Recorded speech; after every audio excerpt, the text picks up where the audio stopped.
জয়গুরু পরম প্রেমময় শ্রী শ্রী ঠাকুরের চলার সাথে গ্রন্থের বাণীপাঠ। ব্রহ্মচর্য। যেমন চলিলে মানুষ বৃদ্ধিতে অধিষ্ঠিত হয়, দীপ্তি পায়, তাহাই করা।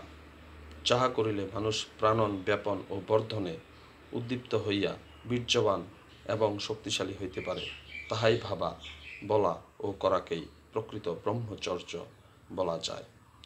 আর ইহা না করিয়া শুধু রেত ধারণ বুদ্ধিসম্পন্ন হইয়া আপ্রাণ চেষ্টায় ভাবায় ও করায় ঊর্ধ্ব বা রুদ্ধ রেতা তো হইতেই পারে না, পরন্তু ধাতু দৌর্বল্যের বিশ্রী ভ্রুকুটিতে ঘৃণিত ও লাঞ্ছিতই হইতে হয়।